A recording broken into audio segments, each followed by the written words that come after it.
আসসালামু আলাইকুম রহমতুল্লাহি ওয়া বারাকাতুহু। দেখেন একটা পেঁপে গাছ, এরকম পেঁপে গাছ আমি আর দেখি না কখনো।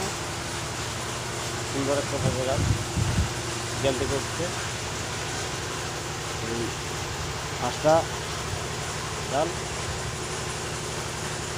5টা ডালে পেঁপে ধরলে অনেক ধরতে পারতো, কিন্তু বয়স বেশি হয়েছে বিদায় আমার পেঁপে ছোট হয়ে গেছে।